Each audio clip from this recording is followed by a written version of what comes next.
तो चलिए बुलेटिन की शुरुआत करेंगे इस वक्त की बड़ी और अहम जानकारी के साथ। एनएचएआई ने जारी किया फास्टैग आधारित सालाना पास, जहां पर 1 साल या 200 यात्राओं तक रहेगा वैलिड और पास की कीमत तय की गई है 3,000 रुपये। ये बड़ी जानकारी। नॉन कॉमर्शियल वाहनों के लिए एनएचएआई नई स्कीम लाया है। तो देखिए ये बड़ी जानकारी, जहां पर 1 साल या 200 यात्राओं तक वैलिड रहेगा और पास की कीमत तय की गई है 3,000 रुपये। नॉन कमर्शियल वाहनों के लिए एनएचएआई की तरफ से ये स्कीम, एक नई स्कीम जो है वो लाई गई है। यानी कि यहाँ पर एनएचएआई ने जारी किया है फास्टैग आधारित सालाना पास और 1 साल या 200 यात्राओं तक ये पास वैलिड रहेगा। इसकी कीमत 3,000 तय की गई है।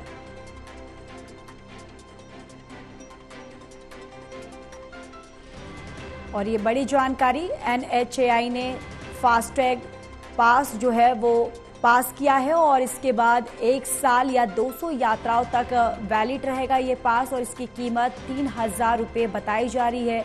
नॉन कॉमर्शियल वाहनों के लिए एनएचएआई की तरफ से ये नई स्कीम जो है वो लाई गई है और इसकी कीमत 3,000 बताई जा रही है, जहां पर फास्टैग आधारित सालाना पास जारी किया गया है एनएचएआई की तरफ से और 1 साल या फिर 200 यात्राओं तक ये वैलिड रहेगा और इसकी कीमत 3,000 रुपये जो है वो तय की गई है। नॉन कमर्शियल वाहनों के लिए एनएचएआई की तरफ से ये स्कीम लाया गया है।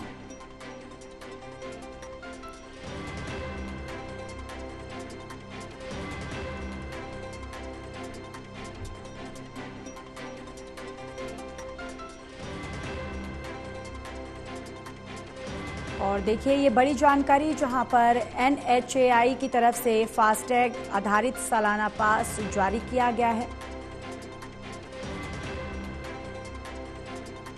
और इसी खबर पर ज्यादा जानकारी के साथ असिस्टेंट एडिटर ललित कांडपाल हमारे साथ जुड़ चुके हैं। ललित, देखिए ये अब एक नया सालाना पास जो है वो जारी किया गया है, इसको लेकर और क्या कुछ जानकारी है?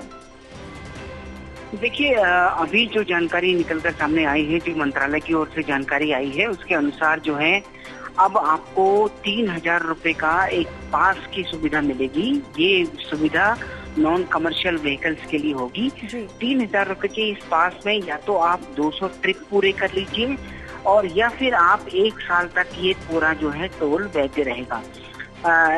एनएचएआई ने इस बात को भी क्लियर कर दिया है कि आखिरकार ट्रिप की क्या परिभाषा रहेगी।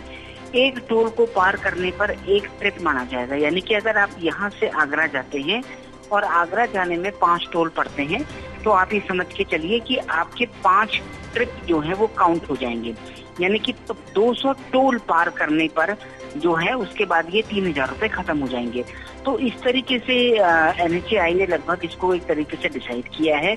15 अगस्त से ये योजना लागू होगी और उम्मीद की जा रही है कि जो लोग कम यात्रा पे निकलते हैं या फिर वैसे जो लोग वीकेंड्स पे जाते हैं या दूसरे तरीके से जाते हैं, उनके लिए ये स्कीम जो है फायदेमंद रहेगी और उनको जो है इसका फायदा मिल सकता है। लेकिन अब किस तरीके का रिएक्शन लोगों के बीच से इसमें आता है वो देखना होगा। जी बिल्कुल। और इसमें ललित ये भी जानना चाहेंगे कि जो आम लोग हैं उनको लेकर इसमें क्या क्या पॉजिटिव चीजें हैं कि जिससे लोगों को फायदा मिल सकता है इस पास से? देखिए एनएचएआई के टोल जो है हमेशा से ही एक चर्चा का विषय रहे हैं कि कई बार जब हम यात्रा पर जाते हैं तो टोल का अमाउंट है वो काफी ज्यादा हो जाता है और कई बार तो ये इस तरीके से हो जाता है कि पेट्रोल और टोल जो है वो आसपास आ जाते हैं। पेट्रोल की लागत और टोल की लागत आसपास आ जाती है। तो इसी को जो है एक तरीके से राहत देते हुए जो है जो परिवहन मंत्रालय है उसने ये घोषणा की है। अब इस घोषणा के बाद उम्मीद की जा रही है कि लोगों को इससे राहत मिलेगी और एनएचएआई ने भी इसको लागू करने की पूरी तैयारी कर ली है। 15 अगस्त से ये स्कीम लागू होगी और 15 अगस्त से स्कीम लागू होने के बाद देखना होगा कि लोगों का इसको लेकर किस तरीके से रिएक्शन निकलकर सामने आता है कि जो 200 ट्रिप हैं उनको किस तरीके से सरकार की ओर से जो ऑफर किया गया है उस पर लोग क्या रिएक्ट करते हैं। बिल्कुल ललित, ये देखने वाली बात होगी कि जब ये पास लागू होगा उसके बाद लोगों की तरफ से इस पर क्या रिएक्शन आता है। बहुत बहुत धन्यवाद तमाम जानकारी साझा करने के लिए।